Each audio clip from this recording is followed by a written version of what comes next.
Got it. Hi guys, welcome to Chapter 1 presentation for our ECED class 340, Assessing English Language Learners. This is Chapter 1 from our textbook, which is Bridges to Educational Equity. And I'm Victoria Nelson. I'm Shannon Steepleton. And I'm Cecilia Moreno. So to get us started, the first thing that we need to know is what is an English language learner, or also known as ELL. So you'll see that a lot in our textbook, abbreviation ELL. So they are students who are unable to communicate fluently in English and need the additional support. So they typically have backgrounds that are not first language of English, right? So they typically require specialized or modified instruction in both English and both in English language and sometimes their current academic courses.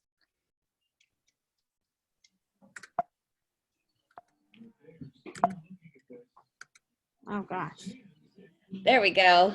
Okay, so how do we, what is it, once we have determined what an English language learner, how do we, where do we go from there? What variables come into place to make an English language learner? So there's an assessment and there are different variables that go into play.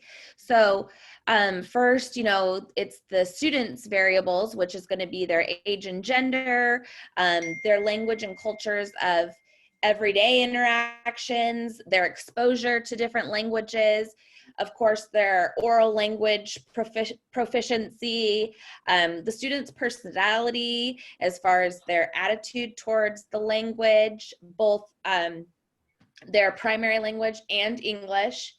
And then there's the programmatic variables. So it's the allotment of time for language support services, the quality of language supports over time.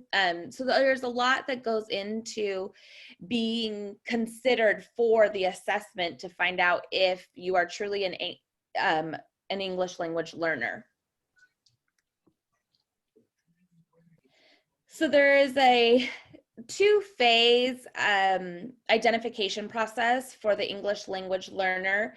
So first, they investigate, and there's like the initial determination that there's a child that could be a potential ELL.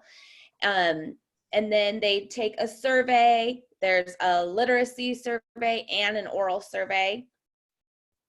There we go. And then phase 1, if you have a yes to, does your child speak any language other than English in the home, then that potential question right there can move to phase 2. And what I personally love about this is now a state requirement here in Washington. So if there is any child in your classroom that speaks an additional language besides English, it is a requirement now that we as educators are obligated to fulfill to give this child the best opportunity of an education that we can. Once phase 2 comes into play, it's just a deeper dive into the student's performance, and then the diagnostic information is obtained throughout the different school years to see what we can do to move forward to help develop the English language learner.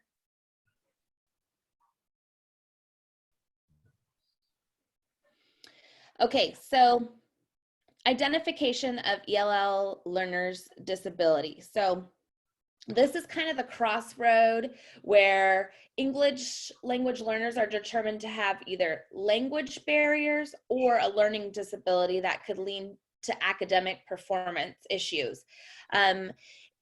from what I have read in our text, it can be often where it's just a language barrier and maybe the material that we're teaching is only in English, so you're not going to be able to understand if you don't speak English. Or is it a step further where the child doesn't understand the material, even if maybe the material was written in their primary language? So the difference between a learning disability or a language barrier is determined here.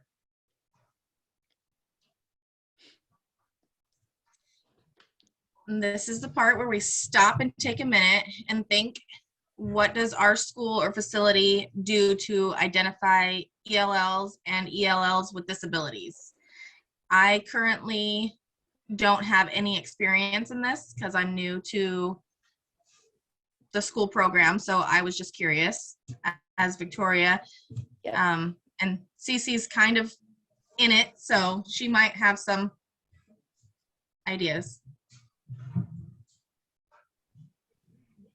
So I know that for right now, you know, obviously there's awesome schools that have been created where, you know, dual language is promoted and, you know, and it's open to all students, not just, you know, people that are children that English is their second language.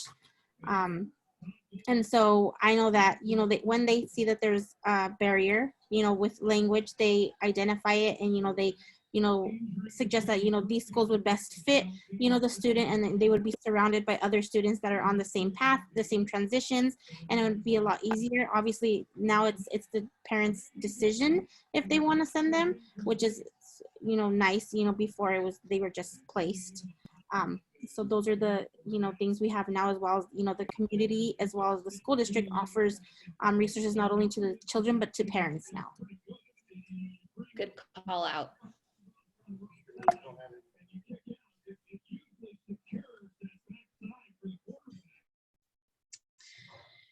Education policy and its impact on assessment.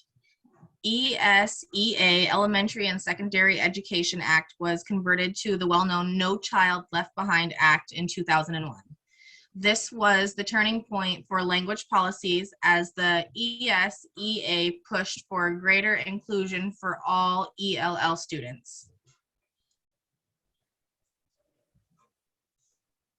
Principles for assessing language learners. Assessment designs need to consider the characteristics of the student's population, including linguistic and cultural variability, multiple pathways for students to reach their goals, the complexity of language so that it doesn't mask the student's academic achievement, the languages of instruction, visual, graphic, interactive, and linguistic support, potential linguistic, cultural, gender, and socioeconomic bias, ways in which students and teachers can receive and use feedback in content and language, features such as use of color, font size, appropriateness of illustrations for specific cultural groups, and time on task. Teachers need to engage in assessment practices that are fair, transparent, and equitable for all students, supportive of all students, including those with learning disabilities and those who are learning in two languages, based on realistic grade level goals, considerate of students' strengths, including their knowledge of other languages, adaptive to individual students without losing sight of developmental appropriateness, including ELLs at varying levels of language proficiency, gifted and talented students, and those with learning disabilities.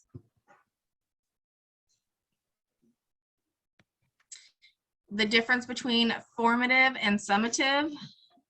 This was borrowed from the field of evolution research, or evaluation, research, labeled by Michael, I'm not sure, Scriven in 1967. And it just tells formative, it monitors students' progress. Summative evaluates the student's progress for the future. And you can find this figure 1.2. I want to say it's 20. What page is that? I think 21. 21, yeah. 21 of our textbook, so you can look over it on your own to get more knowledge.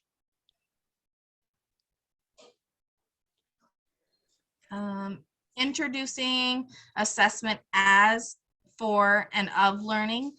As, for, and of are forms of a balanced assessment system. The as learning is a personalized data. The for learning takes on the everyday decisions from the teacher. The of learning gives a sense of position for the schools and districts to reference.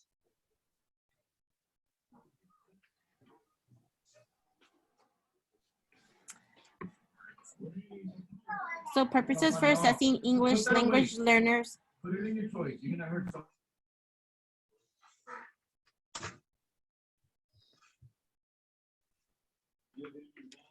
Sorry. From our textbook, figure 1.5 tells us terminology as assessments. So that is definition, the process of planning, gathering, analyzing, and interpreting data for decision making. So there's benchmarks, benchmarks that the children have to meet.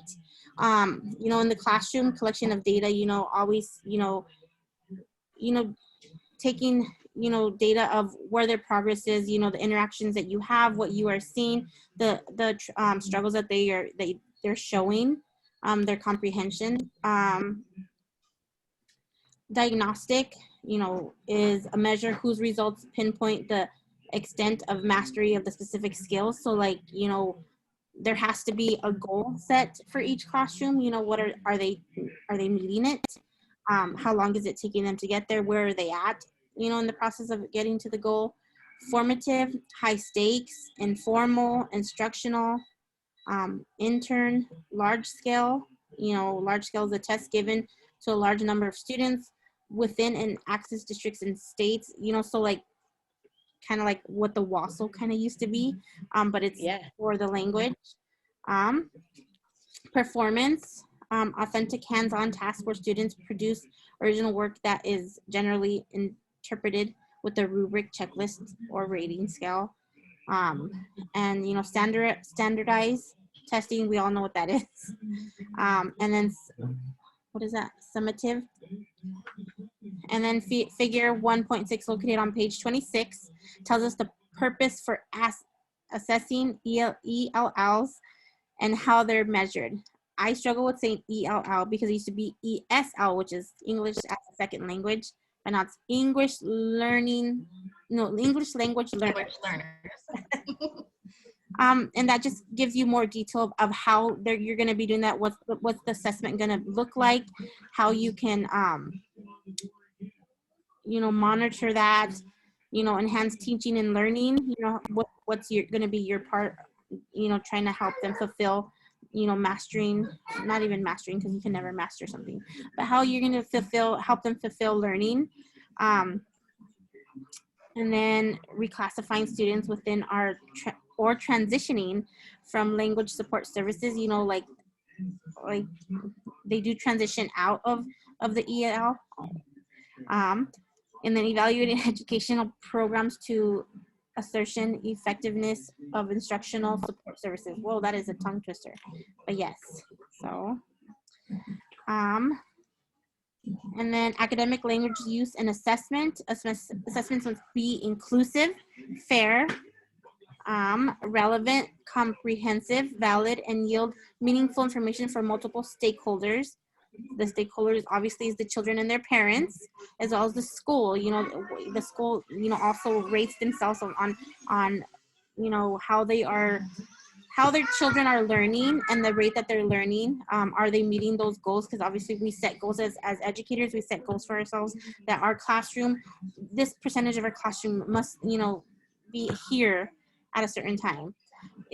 It's our responsibility as current future educators to dive into the assessment data that provides evidence on how to assist in developing our students. I feel like we do that every single day. When there's mental data that you guys take, obviously we want that to be placed on a paper so that it can be accessed from other resources or helpers that can help.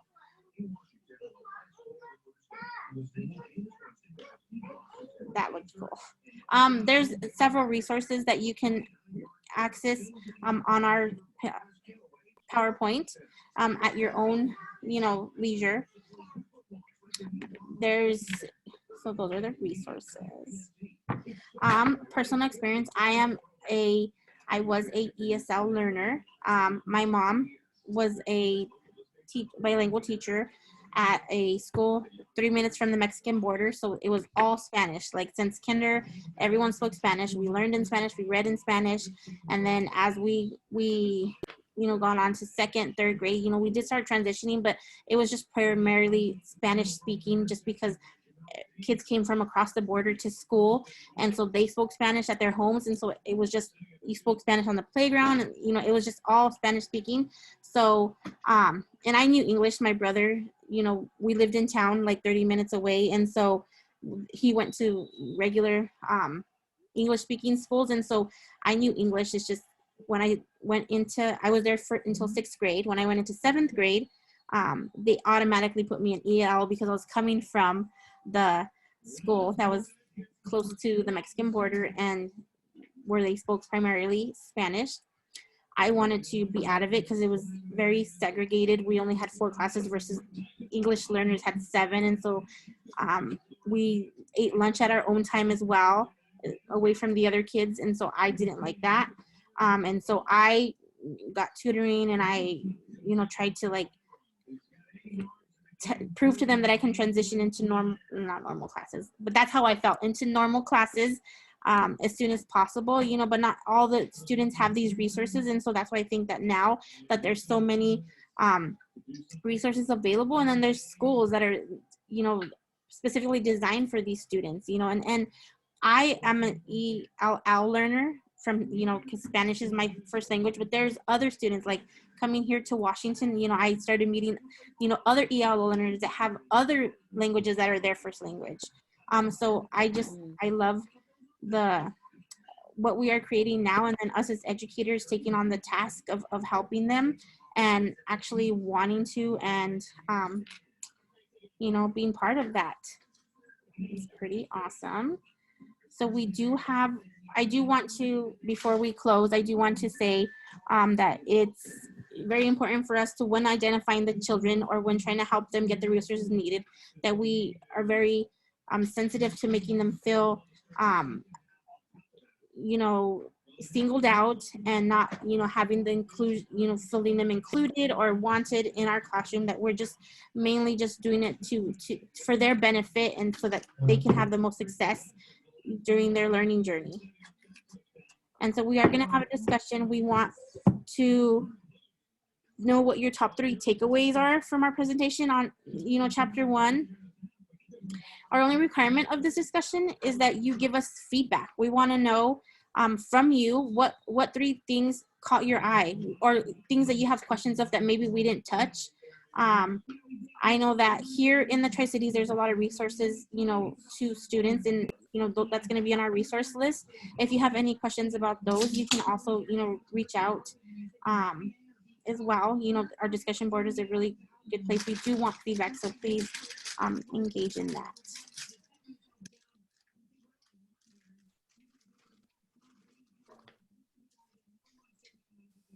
Thank you for your time and attention. Yes, thank you. Thank you so much. Stop record.